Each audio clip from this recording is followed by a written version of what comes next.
Alright, सो कुछ tentative सी आपकी dates आ गई हैं, मतलब आई डोंट नो, अभी यूएचएस ने डिसाइड की नहीं है, स्टिल मिडविटी है कि, लेकिन ऑब्वियसली जनवरी के आसपास आपके एग्जाम्स इंशाल्लाह हो जाएंगे। और आप दुआ करो ताकि आपका पहले 5 इयर्स का कोर्स है और ये और ज्यादा लंबा ना हो, ठीक है।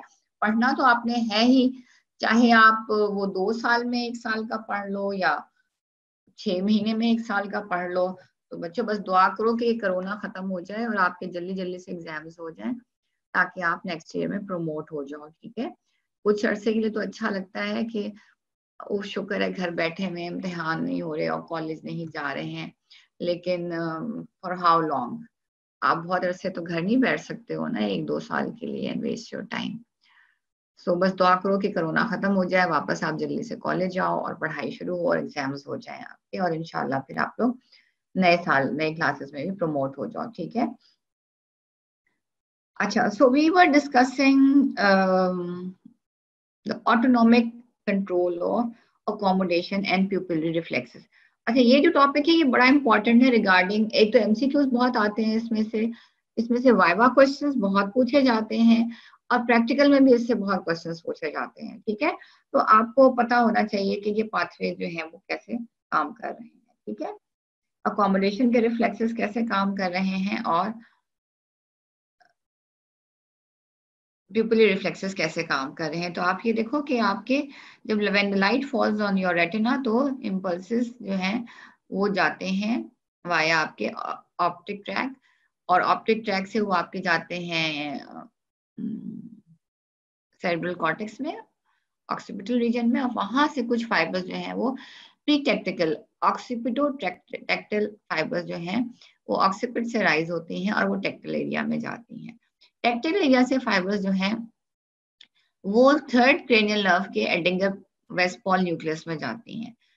तो ये अगर ये आपको राइट साइड वाली आई शो की है ना उन्होंने, तो ये जो फाइबर्स हैं एडिंगर वेस्पॉल न्यूक्लियस में, ये राइट साइड के न्यूक्लियस से कुछ फाइबर्स जो हैं वो left side of the Edinger Westphal nucleus में भी जाएंगे, ठीक है। यानी कि ये जो फाइबर्स हैं ये आपकी एडिंगर वेस्पॉल न्यूक्लियस इप्सिलेटरल साइड पे भी हैं फाइबर्स, और इसकी कुछ फाइबर्स कॉन्ट्रालेटरल साइड दूसरी आंख के एडिंगर वेस्पॉल न्यूक्लियस को भी जाती हैं, ठीक है।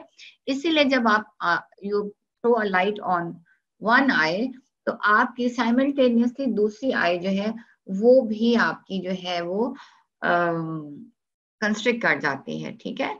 वो बिकॉज के आपका ये जो है ये एडिंगर वेस्पॉल न्यूक्लियस तो स्टिमुलेट होगा, लेकिन इसके साथ साथ ये अपनी जो नर्व फाइबर्स दे रहा है दूसरी आंख के एडिंगर वेस्पॉल न्यूक्लियस को, वो उनको भी स्टिमुलेट कर देता है, इसलिए दोनों आईज जो है आपकी कंस्ट्रिक्ट होती हैं प्यूपिल्स।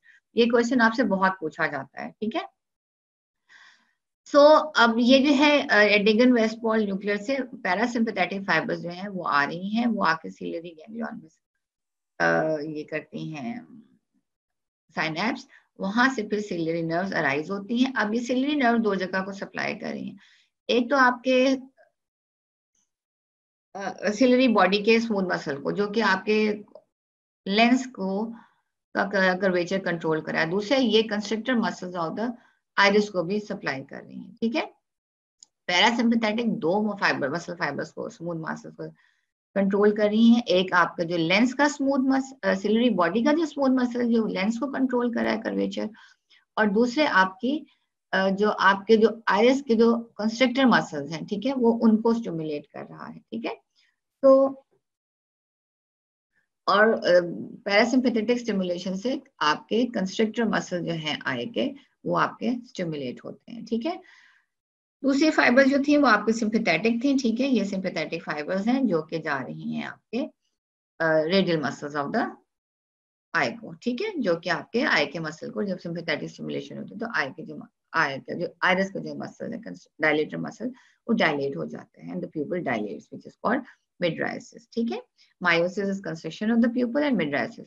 अच्छा, बीच में वो 3-4 उन्होंने ना assumptions दी हुई हैं कि कैसे अकोमोडेशन कंट्रोल हो रही है, वो क्रोमेटिक एबरेशंस है, वो चीजें याद करने की कोई जरूरत नहीं, पढ़ने की कोई जरूरत नहीं है, ठीक है। वो अननेसेसरी डिटेल्स हैं, वो दे themselves are they are presumed, they themselves are not sure के how to correlate all those things, वो पढ़ने की जरूरत नहीं है, ठीक है। अच्छा, तो अब वो ये कहता है कि ये जो पाथवे है ना, ये प्रीकैटेक्टिकल से एडिंगर स्मॉल न्यूक्लियस, ठीक है, ये जो है ना यूजुअली इनहिबिटरी इन नेचर है। ये जब डिस्ट्रॉय हो जाएगा तो इसकी जो है इनहिबिशन खत्म हो जाती है, पर प्यूपल जो है वो कंस्ट्रक्ट कर जाता है, ठीक है। तो अच्छा, दूसरे कुछ कंडीशंस ऐसी हैं जैसे एन्सेफेलाइटिस है, लेड पॉइजनिंग है, और सिफिलिस ऑफ द ब्रेन है, जिसमें ये न्यूरोनल जो है आपके डिफेक्ट्स आ जाते हैं, ठीक है। तो उसमें क्या होगा कि आपके इन दैट सिचुएशन, सिफिलिस में खासतौर पे, the pupil is called Argyll Robertson pupil. ये भी बहुत पूछा जाता है कि what is Argyll Robertson pupil. Argyll Robertson pupil में क्या होता है कि यहाँ डिफेक्ट है, इसमें अकोमोडेशन तो इंटैक्ट है, लेकिन आपकी जो प्यूपल रिफ्लेक्स है, वो प्यूपल जो है वो दे रिमेन कंस्ट्रक्टेड, ठीक है। प्यूपल जो है वो आपके कंस्ट्रक्ट नहीं, डायलेट नहीं करते हैं, ठीक है। तो the accommodation reflex is intact in Argel-Robertson pupil, or the pupillary reflexes, they are gone, the pupil remains constricted, ठीक है। और उसकी वजह ये होती है कि जो लाइट पाथवे है थोड़ा सा डॉर्सल होता है for the pathway of the accommodation. अगर डॉर्सल पाथवे आपका अफेक्ट हो गया है तो लाइट पाथवे जो है ना वो आपका प्यूपल्स जो है वो आपके कंस्ट्रिक्टेड रहेंगे, और आपके जो अकोमोडेशन रिफ्लेक्स है इंटैक्ट है। और ये सीएनएस में अगर सिफिलिस हो जाए तो इसका बहुत इंपॉर्टेंट, ये आप आगे मेडिसिन में भी जाओगे ना, मेडिसिन भी पढ़ोगे, तो उसमें भी आर्गल रॉबर्टसन प्यूपल आपसे बहुत पूछा जाता है कि क्या very important feature of syphilis क्या है, that is Argyll Robertson pupil. यानी उस बंदे की अकोमोडेशन रिफ्लेक्स इंटैक्ट है, लेकिन the person is unable to constructed, pupil जो है वो कंस्ट्रक्टेड ही रह सकते हैं, लाइट रिस्पॉन्स इज लॉस, ठीक है।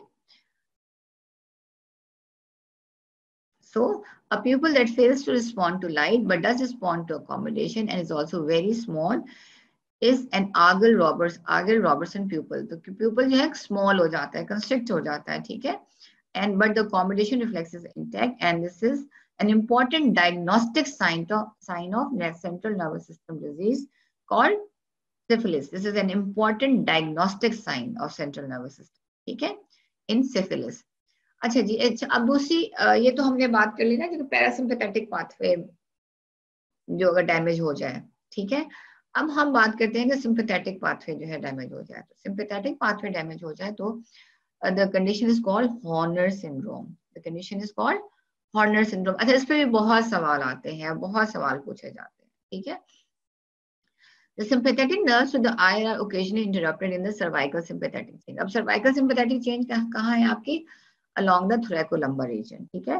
तो वो जो sympathetic chain है that gets involved, interrupted. तो अब क्या होगा, इसके symptoms क्या है? 4 symptoms हैं, बहुत important है ये। First, because of interruption of sympathetic nerve fibers to the pupillary dilator muscle, the pupil remains persistently constricted as compared to the opposite eye, ठीक है। Pupil जो है it remains persistently constricted as compared to the opposite eye. Constricted क्यों? Because sympathetic fibers जो है they are carrying dilator signals to the iris, ठीक है। तो जब वो डायलेटर वाले सिग्नल्स नहीं जाएंगे आयरस को, तो प्यूपल जो है इट विल रिमेन कंस्ट्रक्टेड, ठीक है, of the side which is affected. दूसरा क्या है कि सुपीरियर आईलिड जो है उसकी उसी साइड की जिधर डैमेज है वो ड्रूप कर जाती है, बिकॉज सुपीरियर आईलिड के अंदर स्केलेटल मसल्स तो हैं बच्चों, लेकिन साथ साथ उसके सुपीरियर आईलिड में थोड़े से स्मूथ मसल्स भी पड़े हुए हैं जो कि which are supplied by the sympathetics, ठीक है। सुपीरियर आईलिड्स में आप याद रखो कि स्केलेटल मसल्स तो हैं, but there are some smooth muscle fibers, ठीक है, in the superior eyelid which are supplied by the sympathetics, ठीक है। तो जब सुपीरियर आईलिड को जब सिंपैथेटिक्स डैमेज हो जाएंगे तो आईलिड जो है वो ड्रूप कर जाएगी, ठीक है। You are unable to open your eyelids properly, eyelids जो है आपकी वो ड्रूप कर जाएंगे, ठीक है। अच्छा, फिर क्या है, जरा बैच ए जो है ना वो सारा अपना कैमरे ऑन कर ले। सिर्फ अभी 101 बच्चे आए हैं और 15 मिनट हो चुके हैं। बैच ए अपने सारे कैमरे ऑन कर लें। I would like to see batch A.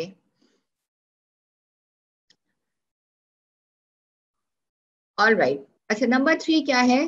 The blood vessels on the corresponding side of the face and head become persistently dilated. ठीक है।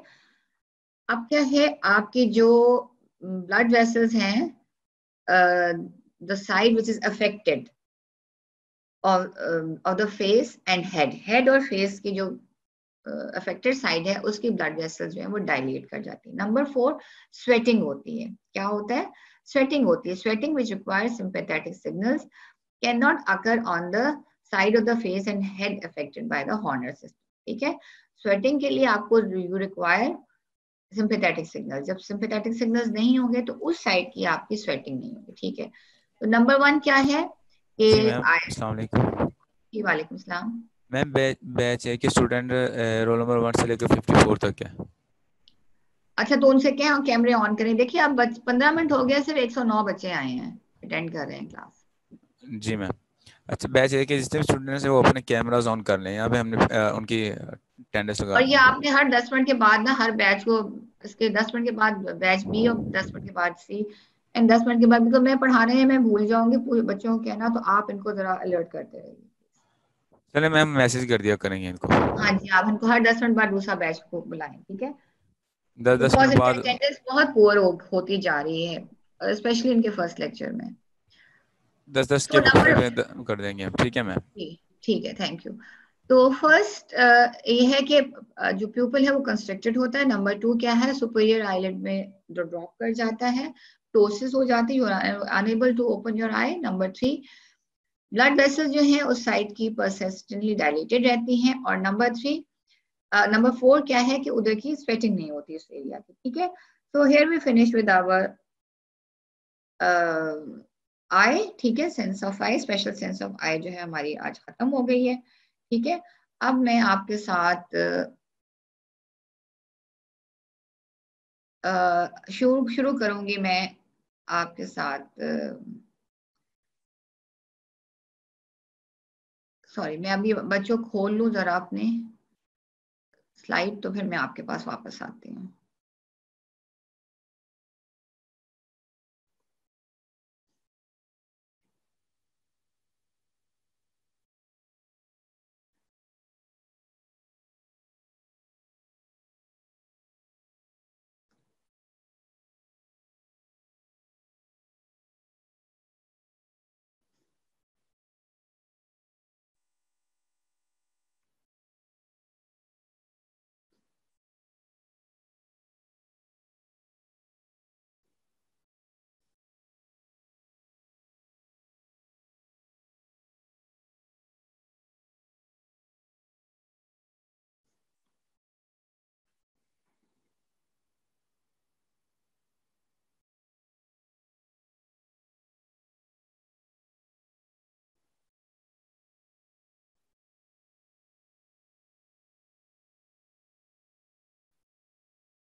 हाँ बच्चों, मैं आपको मार्क्स डिस्ट्रीब्यूशन बताऊंगी। ठीक है।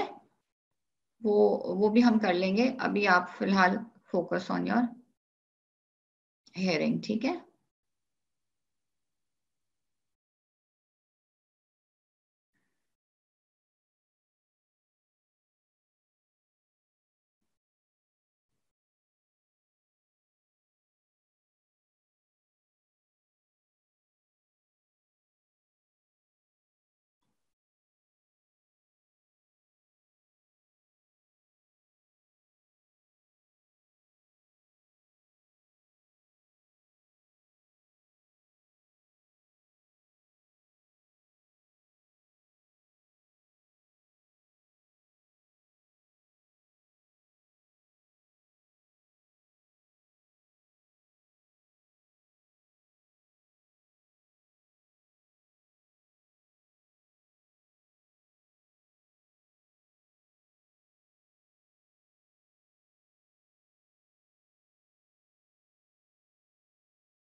ऑलराइट, सो अब हम will switch on to another special sense which is sense of hearing. ठीक है, अब आपने साउंड जो है वो तो आप लोगों ने पढ़ी हुई है। ठीक है, ये बेसिकली ऑब्जेक्टिव आपका इस चैप्टर का क्या है? To describe the mechanism by which the ear receives sound waves, discriminate their frequencies and transmit auditory information into the central nervous system where its meaning is deciphered। ठीक है, कि आपका year कैसे रिसीव करता है साउंड वेव्स, फिर it discriminates their frequencies, ठीक है, और फिर ट्रांसमिट करता है ये auditory information into your central nervous system where its meaning is deciphered. ठीक है, that's what we are going to discuss. ठीक है, अच्छा, before starting on to the ear, हम थोड़ा सा पहले डिस्कस कर लेते हैं कि जी ये आपकी साउंड वेव्स क्या होती हैं। ठीक है, साउंड वेव्स आप लोगों ने पढ़ी थी, क्या होती है साउंड वेव्स? साउंड वेव्स जो हैं they are present in the form of waves. ठीक है, साउंड वेव्स जो हैं they are present in the form of waves. तो दो टर्मिनोलॉजीज आप बहुत लोग आप यूज करते हैं, एक कहते हैं पिच और दूसरे हम कहते हैं इंटेंसिटी या लाउडनेस। ठीक है, एक होती है पिच या टोन और दूसरी होती है इंटेंसिटी या लाउडनेस। ठीक है, और तीसरी होती है टिम्बर। टिम्बर में जो है ना बस वो टोन्स के साथ ओवर टोन्स आ जाती हैं। ज्यादा एम्फसाइज करूंगी on the pitch and the intensity. ठीक है, इसमें थोड़ी सी कंफ्यूजन होती है। अब बच्चों देखो, पिच जो है ना वो आपकी number of waves in 1 second. ठीक है, ये वेव्स है ना, ये number of waves in 1 second. यहाँ पे देखो 1 सेकेंड में नंबर ऑफ वेव्स 2 है, यहाँ पे आपकी नंबर ऑफ वेव्स ज्यादा है, तो हम कहेंगे कि यहाँ की पिच जो है ज्यादा है और ये जो पिच है वो कम है। ठीक है, जहां पे number of waves in 1 second कम होगी, फ्रीक्वेंसी कम होगी, वहां पे पिच जो है लो होगी, और जहां पे फ्रीक्वेंसी जो है वो ज्यादा होगी वहां पे पिच जो है वो आपकी ज्यादा होगी। ठीक है, अच्छा, अब लेट्स से दो तरह की पिच है, एक लो पिच है और एक हाई पिच है। ठीक है, एक डल पिच है और एक श्रिल पिच है। आप जनरली आप एग्जांपल ले लो जैसे मेल और फीमेल की। ठीक है, मेल की वॉइस जो है वो डिफरेंट है as compare to female. Female की हाई पिच है और मेल की लो पिच है। ठीक है, अब you will be able to differentiate कि पिच क्या होती है, पिच क्या है और लाउडनेस, पिच और लाउडनेस में क्या फर्क है। ठीक है, कि पिच में आपकी फ्रीक्वेंसी ऑफ वेव्स क्या है, फीमेल की पिच आवाज जो है श्रिल होती है। ठीक है, मेल की आवाज जरा होर्स होती है। ठीक है, तो फीमेल में जो है number of waves in 1 second are more as compare to males. ठीक है, मेल की आवाज जो है वो होर्स है, ठीक है, लो पिच है, फीमेल की आवाज जो है वो हाई पिच है। ठीक है, और कोई एग्जांपल ऐसे आप ले लो कि लेट्स से देखो जैसे रसलिंग ऑफ लीव्स है, हवा का चलना है। ठीक है, तो जो पत्तों की जो आवाज है, ठीक है, वो लो पिच है, लेकिन हॉर्न की जो गाड़ी के हॉर्न की जो आवाज है वो हाई पिच है। ठीक है, this is called pitch, right. Male की आवाज होर्स है, खावातीन की लेडीज गर्ल्स की आवाज जो होती है वो श्रिल होती है। ठीक है, उसमें फ्रीक्वेंसी ज्यादा होती है, दिस इज कॉल्ड पिच। और इंटेंसिटी क्या है? Pitch is tone. ठीक है, पिच इज टोन। और इंटेंसिटी क्या होती है? इंटेंसिटी होती है लाउडनेस, एक आवाज कितनी लाउड है। ठीक है, राइट, एक ब्लास्ट है उसकी आवाज कैसी है और एक drop of let's say glass of water on the floor, दोनों की लाउडनेस में फर्क है। ठीक है, so that is called loudness and intensity are the same thing and pitch या tone they are the same thing। और जो loudness है ना, that is not determined by the number of waves, that is determined by the amplitude of the waves, that is determined by the amplitude, कितनी high है। ये देखो ये amplitude लो है और ये जो है आपकी एम्पलीट्यूड हाई है, तो यहाँ पे आवाज जो है आपकी लो है, यहाँ पे आपकी आवाज जो है लाउड है ज्यादा। ठीक है, क्लियर हो गया आपको कि पिच और इंटेंसिटी में क्या डिफरेंस है, ठीक है। फिर एक और क्वालिटी है साउंड की, वो है टिम्बर। टिम्बर का मतलब है कि जो आपके नॉर्मल टोन्स है उसमें सुपर एडेड टोन्स हैं, ठीक है। ये टोन्स हैं और उसके अंदर फर्दर ऐड हो जाते हैं सुपर एडेड टोन्स हैं, ठीक है। हम इसकी डिटेल में नहीं। अच्छा, अब हम जब when we talk about the ear, तो हमें पता है कि your ear is composed of 3 parts, ठीक है। एक एक्सटर्नल ईयर है, एक मिडिल ईयर है और एक इनर ईयर है, ठीक है। तो एक्सटर्नल ईयर में आपके ये आपका पिन्ना है, ठीक है, कार्टिलेज से बना हुआ है, सॉफ्ट कार्टिलेज और स्किन से, ठीक है। ये आपका पिन्ना है which directs the direct sounds into the external auditory mediators. ये आपका एक्सटर्नल ऑडिटरी मीडिएटर्स, ये आप लोगों ने तो कर लिया होगा मेरे ख्याल में, एनाटॉमी में आपने सब डिटेल्स पढ़ ली होंगी। स्टूडेंट्स बताएं, आप लोगों ने पढ़ लिया है एनाटॉमी में स्पेशल सेंसेस? ऑलराइट, तो ये आपका एक्सटर्नली ऑडिटरी मीडिएटर्स है, जहां से आपकी साउंड जो है फॉर्म ऑफ वेव्स एंटर हो रही हैं आपके ईयर के अंदर, ठीक है। अच्छा, यहाँ पे दो इंपॉर्टेंट चीजें हैं आपके एक्सटर्नल ऑडिटरी मीडिएटर्स में। एक तो हेयर्स हैं, ठीक है, हेयर है, और दूसरे स्पेशलाइज ग्लैंड्स हैं जो कि सिक्रीट करते हैं वैक्स को, ठीक है। उसका नाम होता है क्यूरिमिन, ठीक है। वो सिक्रीट कर रहे हैं वैक्स को। तो वैक्स और हेयर सेल्स दोनों, उनका क्या फंक्शन है कि they prevent the foreign particles which are present in the air to get dislodged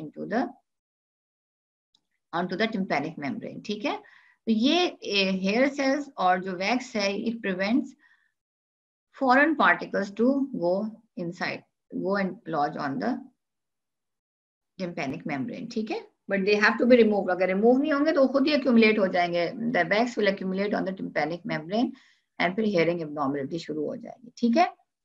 सो ये आपकी एक्सटर्नल ऑडिटरी मीडिएटर्स है, ये आपका पिन्ना है, एक्सटर्नल ऑडिटरी मीडिएटर्स है, और ये आपका ईयर ड्रम है। तो एक्सटर्नल ईयर में वो कहते हैं कि आपका 3 पार्ट्स हैं, पिन्ना है, एक्सटर्नल ऑडिटरी मीडिएटर्स है और ईयर ड्रम है। जब हम ये मिडिल ईयर की बात करते हैं तो मिडिल ईयर में फिर आपका inner side of the tympanic membrane है और ये ऑसिकल्स हैं आपकी, ठीक है। बोन्स भी हैं यहाँ पे, लिगामेंट्स भी हैं और मसल्स भी हैं, ठीक है। सो आपका जो हम इनर ईयर की मिडिल ईयर की जब बात करते हैं तो you have inner side of the tympanic membrane, और ये आपकी बोन्स हैं, ऑसिकल्स हैं, और ये यहाँ पे आपके मसल्स भी हैं और आपकी लिगामेंट्स भी हैं, ठीक है। तो हम देखेंगे कि वन बाय वन इनका क्या फंक्शन है, ठीक है। एक्चुअली मैंने सेव किया था और I don't know what happened कि ये मिस हो गया मेरे से, सेव नहीं हुआ है। ओके, चलिए मैं आपको दिखा देती हूँ। ये आपके इंटरनल ईयर है, ये आपकी this is your tympanic membrane, ये टिम्पैनिक मेम्ब्रेन है, ये बॉर्डर टिम्पैनिक मेम्ब्रेन का, ठीक है। अच्छा, अब मिस से आप याद रखा को कि सबसे पहले मेलियस है, ठीक है, ये मेलियस है आपकी बोन, और ये हैंडल ऑफ द मेलियस है, और which is attached to the border of the tympanic membrane, ठीक है। टिप ऑफ द मेलियस जो है वो अटैच्ड है to the border of the tympanic membrane, ठीक है। ये आपका मेलियस है। फिर ये आपका इस आई, मिस का आई है, इनकस है, ठीक है, इनकस है, और इनकस जो है वो अटैच है टू द स्टेपीज, ठीक है, ये आपका स्टेपीज है, ठीक है। अच्छा, और ये देखो थ्रू लिगामेंट्स ये जो है ये एक दूसरे से भी अटैच है और they are attach to the, basically it is lying in the temporal bone, ठीक है। अच्छा, ये मिडिल ईयर जो है आपका, और आप देखोगे कि यहाँ पे 2 मसल्स भी हैं, ठीक है। एक मसल जो है टेंसर टिम्पनाई है और एक मसल जो है ये स्टेपिडियस है, ठीक है। ये स्टेपिडियस मसल है जो कि यहाँ पे उन्होंने दिखाया नहीं है, लेकिन वो ऑलमोस्ट ये यहाँ पे होगा स्टेपिडियस मसल, ठीक है। ये उन्होंने उसका एक लार्जर वर्जन दिखा दिया कि ये देखो ये आपकी स्टेपिडियस है, ठीक है। स्टेपिडियस के साथ, सॉरी, ये आपका वो है स्टेपीज है और उसके ऊपर आपका स्टेपिडियस मसल है, ठीक है। टेंसर टिम्पनाई ये जो देखो आप अटैच है आपका इसके साथ, ये जो आपका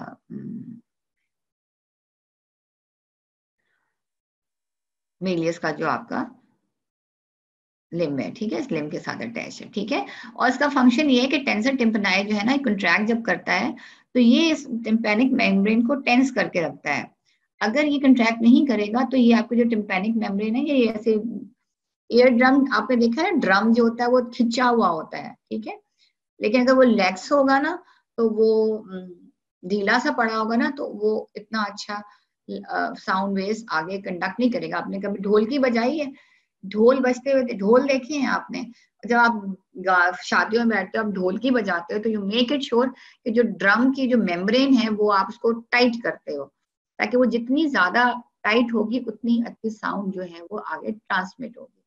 तो इसीलिए आपके टिम्पैनिक मेम्ब्रेन को ना क्या चीज टाइट रखे हुए, आपका ये टेंसर टिम्पेनाई मसल है, ठीक है। वो कंट्रैक्ट करता है तो उसी कंट्रैक्शन से ये जो है आपका टेंसर टिम्पेनाई मसल जो है वो कंट्रैक्टेड रहता है, ठीक है। सो आपके यहाँ पे 3 बोन्स हैं, ठीक है, 2 मसल्स हैं और आपके लिगामेंट्स हैं, और ये आपकी टिम्पेनिक मेम्ब्रेन है। ये आपको देखो कि अच्छा, और मैं आपको दिखा दूं कि ये जो आपकी फुट प्लेट और स्टेपीज है ना, ये आपके आगे कंटिन्यूस है with Oval window of the middle ear, inner ear. Inner ear में एक ओवल विंडो है और एक आपके राउंड विंडो है। ये देखो, ये एक ओवल विंडो है, यहाँ पे अभी नजर नहीं आ रही, मैं आपको और दिखाऊंगी। यहाँ पे foot plate of stapes and कर रही है ना, वो एक्चुअली एंड कर रही है ऑन द ओवल विंडो, ठीक है।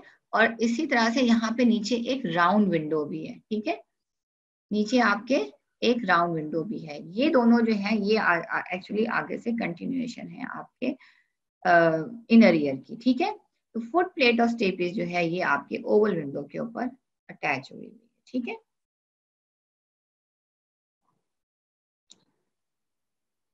अच्छा, फिर structure of the inner ear जो है, टिम्पैनिक मेम्ब्रेन है और ऑसिकुलर सिस्टम है, ठीक है।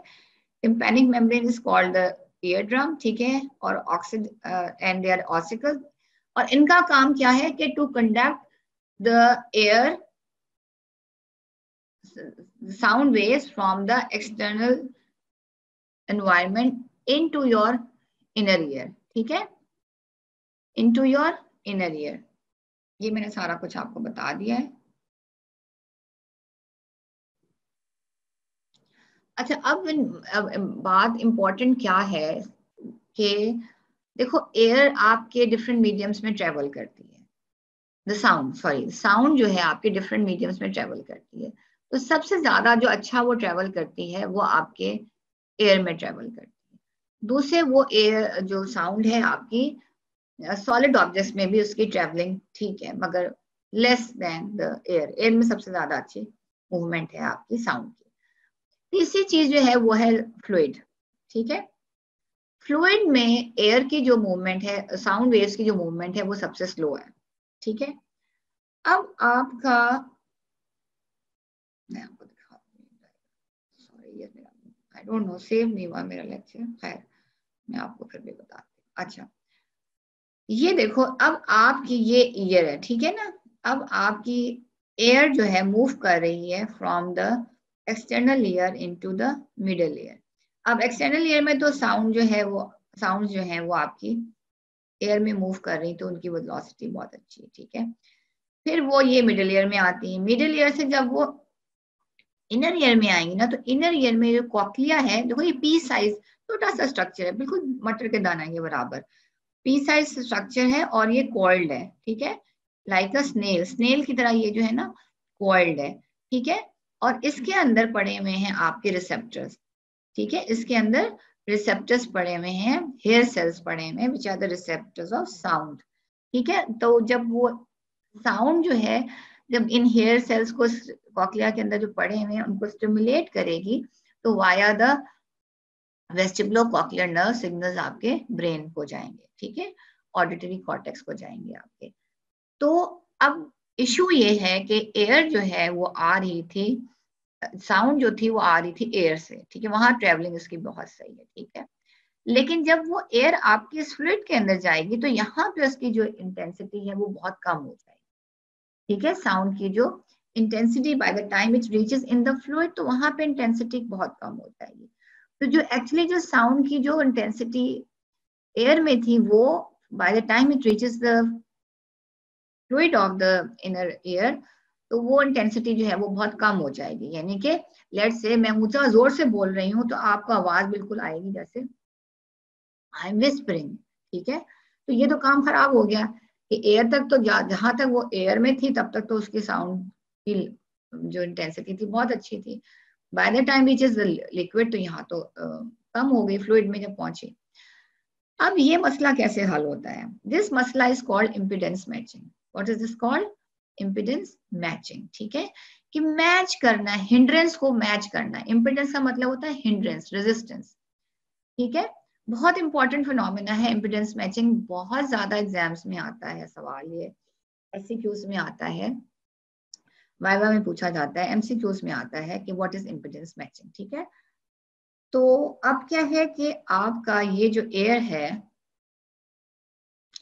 आपकी एयर जब आप साउंड वेव जब आपकी स्ट्राइक करती हैं आपके ईयर ड्रम को, तो क्या होता है? दो चीजें आप देखो, एक ये ईयर ड्रम है, ठीक है, और ये एक आगे मैं आपको एक और डायग्राम, हाँ ये देखें, ये आपका ईयर ड्रम है इतना बड़ा, ठीक है, और ये आपकी ओवल विंडो है, ठीक है, ये आपकी ओवल विंडो है। ईयर ड्रम का आप साइज देखो कितना बड़ा है और आपकी ओवल विंडो का साइज कितना छोटा है। अब हमें पता है कि pressure is equal to force over area, ठीक है, यानी कि जितना ज्यादा एरिया होगा वहां पे प्रेशर उतना कम होगा, ठीक है, और जितना छोटा एरिया होगा वहां पे प्रेशर उतना ज्यादा होगा, ठीक है। तो जब भी आपका एरिया बड़ा है तो यहाँ पे प्रेशर कम है, यहाँ पे एरिया छोटा है तो यहाँ पे वो प्रेशर ज्यादा हो जाएगा, ठीक है, क्योंकि साउंड वेव्स जो है वो टिम्पैनिक मेम्ब्रेन से थ्रू दिस ऑसिकल्स एंटर हो रही हैं into the oval window. Oval window से ये एंटर हो जाएंगी आपके इस कॉक्लिया के अंदर, ठीक है। अब आपने बजाय कि ये साउंड वेव्स लेट्स से ये 10 इंटेंसिटी की आ रही हैं, ठीक है, साउंड वेव्स 10 इंटेंसिटी की आ रही हैं, तो अगर यही 10 यहाँ पे एंटर होगी ना तो फ्लूइड के अंदर इस 10 की इंटेंसिटी हो जाएगी लाइक 1 डेसिबल, ठीक है, फ्लूइड के अंदर इंटेंसिटी फॉल कर जाएगी, 1 डेसिबल हो जाएगी। तो अब आपने इस मिडिल ईयर में कुछ ऐसा काम करना है, you have to do something in this middle ear, ताकि जो आपकी इंटेंसिटी है, लेट्स से 10 है यहाँ पे इंटेंसिटी, तो by the time it reaches here ये 20 हो जाए यहाँ पे, ठीक है, by the time it reaches here it should become 20। ये मैं आपको वैसे एग्जांपल के तौर पे बता रही हूँ, ठीक है, कि लेट्स से अगर आपकी 10 है यहाँ पे इंटेंसिटी लाउडनेस की, तो by the time it reaches the, let's say यहाँ पे ये ऑसिकुलर सिस्टम वगैरह नहीं है, और जब ये इनर ईयर में पहुंचेगी, ये आपको कॉक्लिया नजर आ रहा है ना आपको, यहाँ पे पहुंचेगी तो फ्लूइड में जाके इनकी इसकी इंटेंसिटी 1 हो जाएगी, फ्लूइड में जाके इसकी इंटेंसिटी 1 हो जाएगी। लेकिन हमने क्या करना है कि ये जो 10 इंटेंसिटी थी हमने इसको एम्पलीफाई करना है, यहाँ पर एम्पलीफाई करके इसको इतना ज्यादा एम्पलीफाई करना है कि by the time it reaches in the fluid it should become 20, ठीक है। बात समझ में आई कि मैं रफली आपको समझा रही हूँ कि बेसिकली आपका ये जो ऑसिकुलर सिस्टम है इसका काम अलोंग विद द मेम्ब्रेन्स का जो एरिया है दोनों मिलके ये आपकी जो इंटेंसिटी है इसको एम्पलीफाई कर देते हैं, ताकि आपके जो फ्लूइड है यहाँ पे, फ्लूइड जो है वो उसकी सही उसको डिटेक्ट करे कि कितनी loudness exactly to be exact कितनी लाउडनेस है, ठीक है। आई बात समझ में? अच्छा, अब हमने उसमें दो, this is called impedance matching, ठीक है, कि आपने मैच करना है कि जितनी इंटेंसिटी यहाँ पे है उतनी ही आपका फ्लूइड इन द कॉक्लिया भी उसको जज करे कि उतनी ही इंटेंसिटी से साउंड आपके फ्लूइड इन द कॉक्लिया में भी आए, ठीक है। This is called impedance matching, ठीक है। कि जिस इम्पिडेंस मैचिंग का मतलब क्या हुआ कि अब कैसे होती है इम्पिडेंस मैचिंग? एक तो ये कि ये सरफेस एरिया बहुत बड़ा है ईयर ड्रम का, ओवल विंडो का छोटा है, जितना छोटा होगा वहां पे फोर्स उतनी ज्यादा होगी और जितना बड़ा होगा फोर्स कम होगी, ठीक है। तो this area is bigger and this area is small, तो यहाँ पे फोर्स ज्यादा अप्लाई होगी as compare to this area.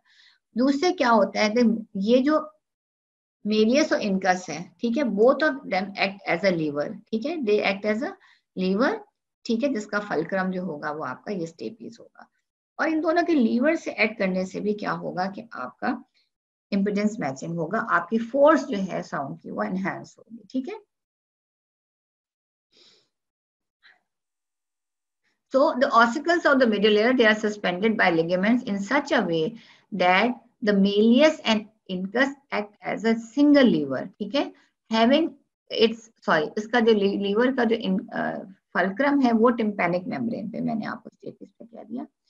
ये देखो ये दोनों जो हैं आपके they will act as a lever, ठीक है, और उनका फल्क्रम जो होगा वो टिम्पैनिक मेम्ब्रेन पे, ठीक है। The articulation of the incus with the stapes causes the stapes to push forward on the oval window and on the cochlear fluid on the other side of the window every time the tympanic membrane moves inward, and pull backwards on the fluid every time the malleus move outward. अच्छा, अब थोड़ा सा मैं एक और function में बता दूं इम्पिडेंस मैचिंग के पर जाने के से पहले कि ये देखो यहाँ से साउंड आई, टिम्पैनिक मेम्ब्रेन अंदर बल्ज हुई, टिम्पैनिक मेम्ब्रेन अंदर बल्ज होगी तो आपकी ये जो फुट प्लेट ऑफ स्टेपिस है ये पुश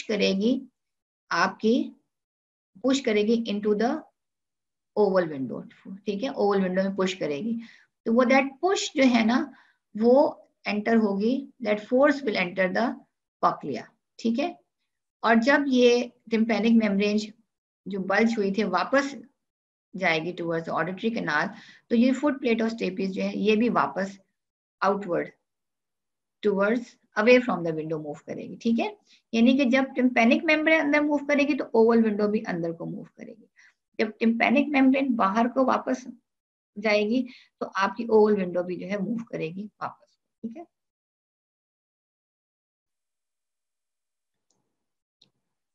सो अच्छा, जो आपको ऑस्टिकुलर सिस्टम है जो which acts as a lever, specially the malleus and the incus, जिसका जो है आपका फल्क्रम टिम्पैनिक मेम्ब्रेन पे है, वो फोर्स ऑफ मूवमेंट को इंक्रीज करेगा 1.3 टाइम्स, ठीक है। फोर्स ऑफ मूवमेंट को, जो फोर्स ऑफ मूवमेंट कैसे हुई, जो साउंड अंदर आई है उसकी फोर्स ऑफ मूवमेंट को जो लीवर सिस्टम है ऑस्टिकुलर सिस्टम का वो 1.3 टाइम्स इंक्रीज करेगा। इसके साथ साथ दूसरी चीज क्या है, जो surface area of the tympanic membrane, ठीक है, surface area of the tympanic membrane, जो आपके टिम्पैनिक मेम्ब्रेन का जो सरफेस एरिया है वो ज्यादा है, 55 स्क्वायर मिलीमीटर्स है, जबकि जो आपके जो स्टेपीज का जो है या ओवल विंडो का सरफेस एरिया 3.2 स्क्वायर मिलीमीटर, ठीक है। तो अगर हम देखेंगे इसका मतलब है कि 17 फोल्ड डिफरेंस है, ठीक है, यानी कि 17 टाइम्स टिम्पैनिक मेम्ब्रेन का सरफेस एरिया ज्यादा है as compare to the surface area of the oval window या फुट प्लेट ऑफ स्टेपीज, ठीक है। तो अब गाइटर ने ये बात नहीं समझाई हुई है कि आपको पता है कि जो प्रेशर है उसकी इनवर्स रिलेशनशिप होती है प्रेशर की विद द एरिया, फोर्स की इनवर्स रिलेशनशिप, एरिया बड़ा है तो वहां पे प्रेशर कम होगा, ठीक है, या फोर्स कम होगी, लेकिन जब एरिया छोटा हो जाता है तो वहां पे फोर्स ज्यादा लगेगी, ठीक है। तो ये जो 17 फोल्ड डिफरेंस है ना in the area of the tympanic membrane and the oval window, ठीक है, ओवल विंडो में प्रेशर ज्यादा है, ठीक है, 17 टाइम्स ज्यादा है as compare to on the tympanic membrane, ठीक है।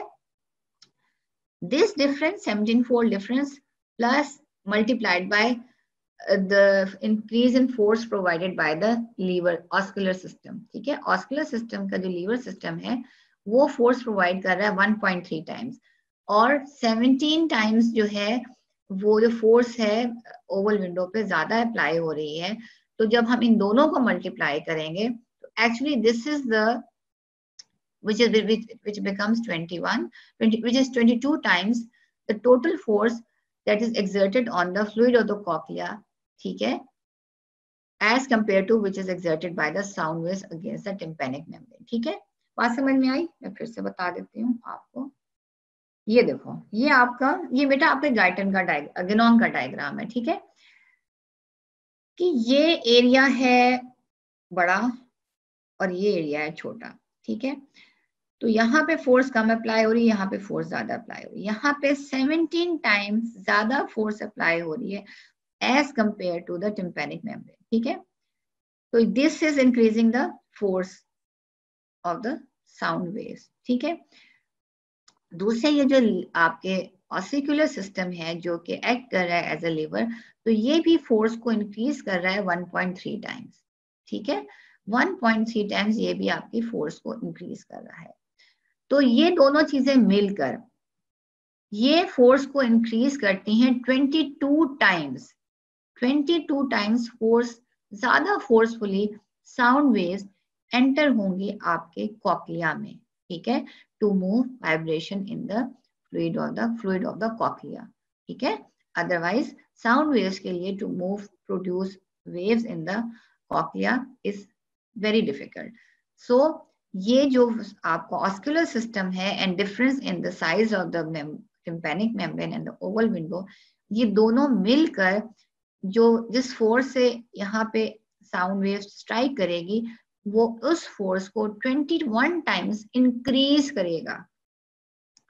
कितना करेगा? 21 टाइम्स। 21 टाइम्स इंक्रीज होगा तो आपका फ्लूइड इन द कॉक्लिया उसी इंटेंसिटी के साथ वाइब्रेट करेगा जिस इंटेंसिटी से वो एयर में मूव कर रहा था। आगे बात समझ में बच्चों? जल्दी से बता दो मुझे। This is called impedance matching, ठीक है, this is called impedance matching.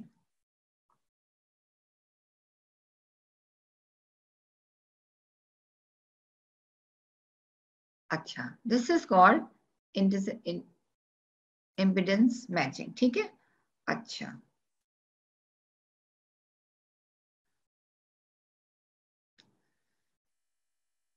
Chat पे आपके साथ जाती हूँ तो फिर आवाज गायब हो जाती है, ठीक है। This is called impedance matching.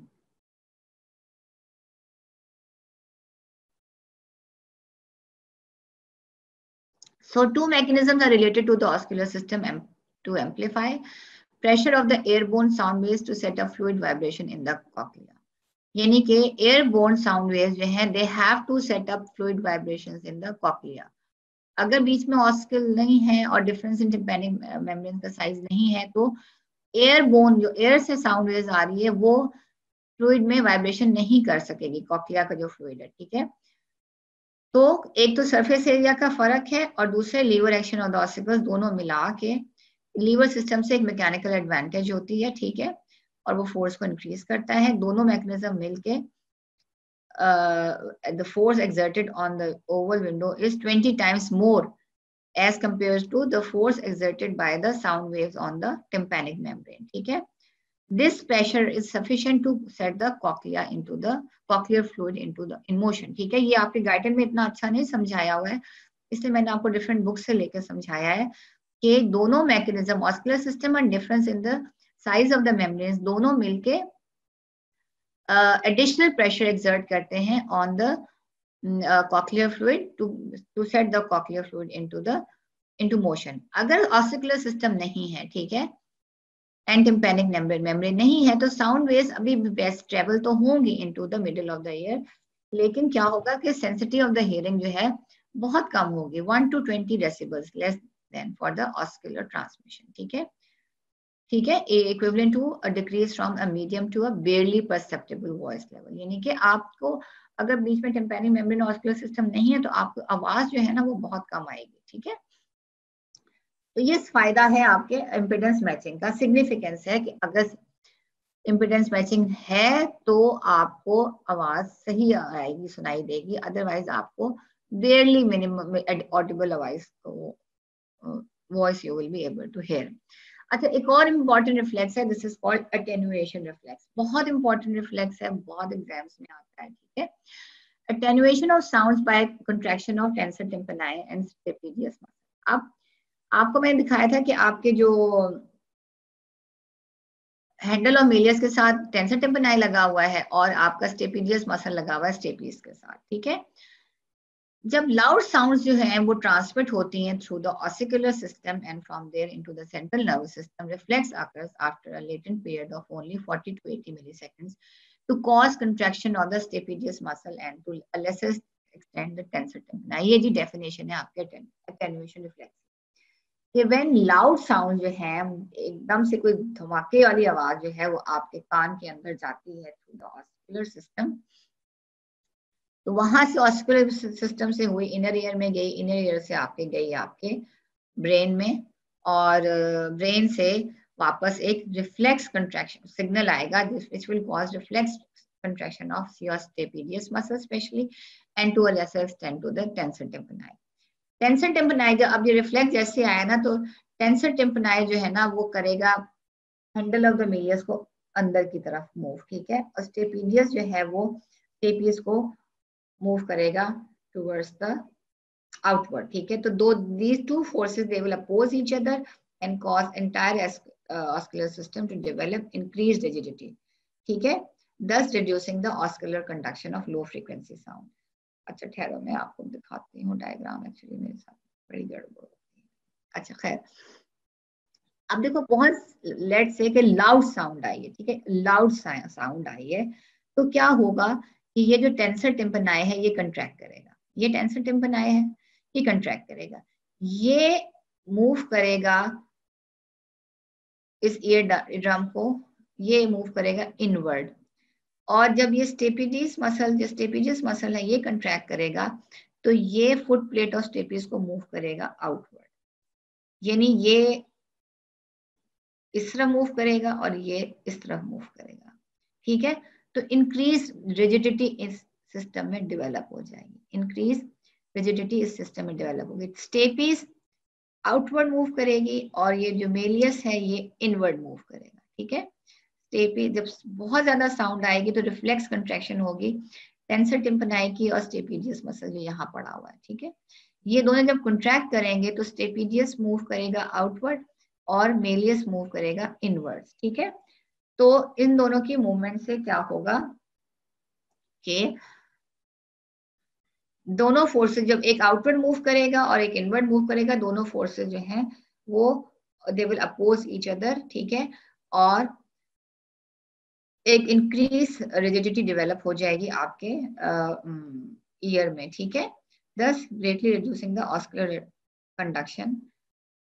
तो आपकी ऑस्कुलर की जो कंडक्शन जो है ना, कंडक्शन जो है वो कम हो जाएगी, ठीक है, फ्रीक्वेंसीज बिलो 1000 साइकिल्स पर सेकेंड, ठीक है। अब इसका फायदा क्या है, दो फायदे हैं, एक तो ये है कि जैसे आप बहुत सारी आवाजें सुन रहे हो, ठीक है, तो उसमें से जो लो फ्रीक्वेंसी वाली आवाजें वो आप नहीं सुनोगे, सिर्फ जो आपकी नॉर्मल फ्रीक्वेंसी की आवाजें वो आप सुनोगे। दूसरे क्या है कि अगर बहुत ज्यादा लाउड वो साउंड है, ठीक है, तो लाउड साउंड जो है वो मास्क हो जाती हैं, ठीक है, बिकॉज ऑफ द रिजिडिटी, तो इससे आपके टेम्परेमेंट जो एयर ड्रम है वो रप्चर होने से बच जाता है, ठीक है।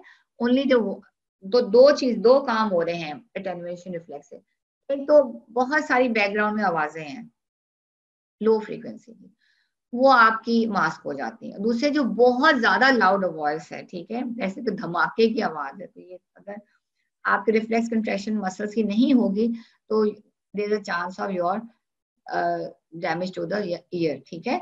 तो आपकी जो मूवमेंट्स हैं कंट्रैक्शन ऑफ द मसल्स के साथ जो बोन्स की मूवमेंट है वो एक ऑस्कुलर सिस्टम को आपको इतना रिजिड कर देंगे, एक एक बहुत ज्यादा इंटेंस साउंड नहीं आपके ईयर के अंदर से गुजरेगी, दूसरे बहुत जो इनऑडिबल साउंड्स है बैकग्राउंड में जो शोर है वो भी आपके it will not enter. This is the significance of the attenuation reflex, ठीक है, ठीक है। So the attenuation reflex reduces the intensity of low frequency sound transmission by 30 to 40 decibels, which is about the same difference as between a loud voice and a whisper, ठीक है। The function of this mechanism is believed to be twofold: to protect the cochlea from damaging vibrations caused by excessive loud sounds, and it also masks low frequency sounds in low loud environment, ठीक है। तो दो फायदे हैं, एक तो ये है कि ये कॉक्लिया को अगर डायरेक्ट आवाज इतनी वेरी लाउड साउंड अगर एंटर हो गई कॉक्लिया में तो आपका कॉक्लिया जो है वो डैमेज हो जाएगा, ठीक है, तो उसको प्रिवेंट करती। दूसरे बहुत सारी साउंड्स हैं जो लो साउंड है ना लाउड एनवायरमेंट्स में, उनको भी मास्क कर देती है, ठीक है। तो masking usually removes a major share of the background noise and allows a person to concentrate on sounds above 1000 cycles per second, ठीक है। Another function of the tension tympani and stapedius muscle is decrease a person's hearing sensitivity to sensitivity to his और her own speech. अच्छा, अब एक और function इसका क्या है एटेन्युएशन रिफ्लेक्स का, सिग्निफिकेंस ये है कि जब आप बात कर रहे हैं, आप बोल रहे हैं, ठीक है, तो वो अपने कान की जो पर्सन की जो हियरिंग सेंसिटिविटी है टू हिज और ओन स्पीच उसको कम करती है, ठीक है। बिकॉज जब आप बात कर रहे हैं तो फिर आपके तो कानों में बहुत ज्यादा आवाज जाना चाहिए, बिकॉज यू इतनी साउंड आपके कान से नजदीक है, ठीक है। तो लेकिन लेट्स से कि अगर कान के पास आप पटाखा छोड़ते हो, ठीक है, यहाँ पे कान के पास पटाखा छोड़ रहे हो, या आप यहाँ से चीख मार रहे हो, आप या अपनी नॉर्मल भी आवाज से बोल रहे हो, तो भी ये साउंड वेव्स बहुत ज्यादा होती हैं। तो tensor tympanic stapedius muscle contract करके रखते हैं थोड़ा सा ऑस्कुलर सिस्टम को to decrease a person's hearing sensitivity to his own और हर स्पीच, ठीक है। अच्छा जी, फिर transmission of sound through bone. अब अभी हमने बात कर ली कि जी फ्लूइड में, कॉक्लिया में कैसे आप इंक्रीज करोगे फोर्स को। ऑस्कुलर सिस्टम और डिफरेंस इन द मेम्ब्रेन जो है दो, ये दोनों मिल के फोर्स को इंक्रीज करती हैं साउंड वेव्स की, ताकि जो आपका कॉक्लिया का जो लिक्विड है it should set into motion, ठीक है। अब हम बात करते हैं सॉलिड्स की। तो इनर ईयर जो है और कॉक्लिया जो है दोनों they are present in the bony cavity in the temporal bone, ठीक है, called the bony labyrinth. Vibration of the entire skull can cause fluid vibrations in the, अगर आपकी स्कल वाइब्रेट कर रही है तो आपका जो फ्लूइड पोर्शन है आपका कॉक्लिया में वो भी वाइब्रेट करेगा। तो अंडर एप्रोप्रिएट कंडीशन अ ट्यूनिंग फोर्क और an electronic vibrator if it is placed on the mastoid process you will hear the sound, ठीक है। यानी कि अगर आप ट्यूनिंग फोर्क रखोगे यहाँ पे mastoid प्रोसेस पे, तो आपके अंदर कॉक्लिया में की फ्लूइड जो है वो वाइब्रेट करेगा and you will hear sound, ठीक है। However, the energy available even in loud sound in the air is not sufficient to cause hearing via bone conduction unless a special electromechanical sound amplifying device is applied to the bone. लेकिन obviously bone के through conduction इतनी अच्छी नहीं होती है as compared to the oscular system, जो oscular system और या as compared to the air, ठीक है। तो बोन के अगर बोन है इंटैक्ट तो वो थोड़ी बहुत वाइब्रेशन करेगा, yes you will be able to hear sounds until unless के mastoid operators पे स्पेशल इंस्ट्रूमेंट ना लगाया जाए device to amplify the sounds, ठीक है। अच्छा, ये हमने बात कर ली। सो एटेन्युएशन रिफ्लेक्स समझ में आ गया कि अगर बहुत ज्यादा लाउड साउंड आपके कान को हिट करेगी तो आपके टेंसर टिम्पैनिक और स्टेपिजियस मसल दोनों के दोनों आपके कंट्रैक्ट करेंगे, ठीक है। स्टेपिजियस मूव करेगा टुवर्ड्स द मिडिल ईयर और जो मेलियस है वो भी मिडिल ईयर की तरफ मूव करेगा, यानी एक आउटवर्ड मूव करेगा और एक इनवर्ड मूव करेगा, ठीक है। इन दोनों की मूवमेंट से एक रिजिडिटी डेवलप होगी, फोर्स डेवलप होगी जो कि प्रिवेंट करेगी excessive sound waves to enter into your ear, और दूसरे लो फ्रीक्वेंसी को भी ये प्रिवेंट करेगी, ठीक है। तो एक एरिया है, लेट्स से आप एक लेक्चर थिएटर में बैठे हुए और शोर हो रहा है, तो होगा ये कि मेनली आप जो बहुत हल्की आवाज है वो मास्क हो जाएगी, बहुत जो प्रोमिनेंट आवाज वो सुनाई देगी। दूसरे अगर धमाका कोई हुआ है तो वो आपके रिजिडिटी की वजह से आपके साउंड वेव्स ट्रेवल अंदर नहीं करेंगे और आप your cochlea will be prevented from being damage, ठीक है। ये देखो, अच्छा ये आपकी गाइडिंग का डायग्राम है, ठीक है। ये आपका मिडिल ईयर है, ये आपका मेलियस का हैंडल है जो आपके इसका फल्क्रम भी है, ठीक है, जो border of the tympanic membrane पे अटैच्ड है। अच्छा बच्चों, अब ये मेरा आपके साथ लास्ट लेक्चर है, मुझे आप ये लोग बता दो कि आपको हम इंशाल्लाह एंड ऑफ द अगस्त से पहले ही 23-24 अगस्त तक आपकी फिजियोलॉजी खत्म हो जाएगी। तो जो भी टॉपिक्स हैं आपके जो आपको नहीं समझ में आए हैं and you want to revise them, फिर हम आपके रिवीजन शुरू कर देंगे। तो हम तो ऐसे स्टेप वाइज रिवीजन शुरू करेंगे, लेकिन आप कोई टॉपिक्स अगर आप चाहते हो कि आपको नहीं समझ में आ रहे हैं तो वो हम आपको अच्छी तरह से आपको रिहर्स करा देंगे, ठीक है। तो if you have any problem just let us know, ठीक है। अच्छा चलो मैं आपको जरा डायटन के डायग्राम से बता, ये मेलियस है, ये इनकस है, ये दोनों एक्ट करेंगे और उनका फलक्रम है ऑन द टिम्पैनिक मेम्ब्रेन, ठीक है। तो ये फोर्स को इंक्रीज करेंगे 1.3 टाइम्स, और ये टिम्पैनिक मेम्ब्रेन का साइज देख लो और ये ओवल विंडो का साइज देख लो, ठीक है, ये कितना छोटा है।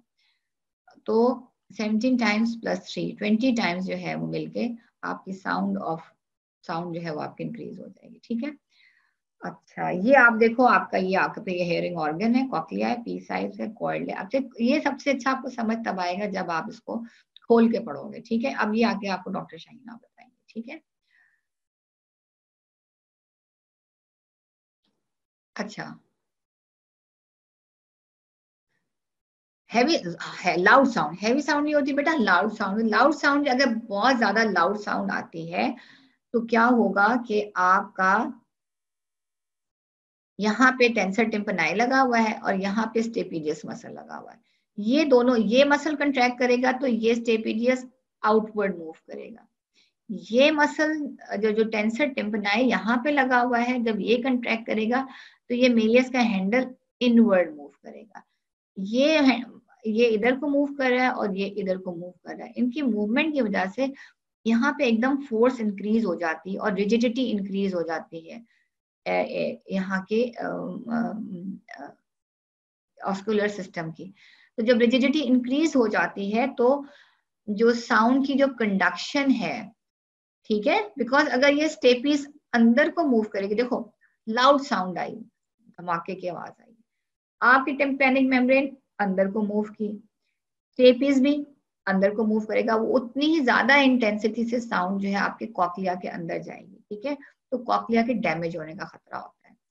तो अब क्या है कि जैसी वेरी लाउड साउंड आई तो आपके मसल्स कंट्रैक्ट कर गए, तो क्या हुआ कि ये तो अंदर को मूव किया, लेकिन ये अंदर को मूव करने के बजाय ये वापस बाहर को आ जाता है due to the contraction of stapedius muscle. ज्यादा रोल स्टेपिजियस मसल का है कि in loud very loud sound के आने की वजह से इसको अंदर जाना चाहिए था, लेकिन ये अंदर जाने की बजाय स्टेपिजियस मसल रिफ्लेक्स कंट्रैक्शन होती है और स्टेपिजियस मसल जो है वो स्टेपीज अंदर जाने की मूव करने की बजाय स्टेपीज पीछे को मूव करती है, मैम ठीक है। लेक्चर का टाइम खत्म हो गया सर, वेट कर रहे हैं।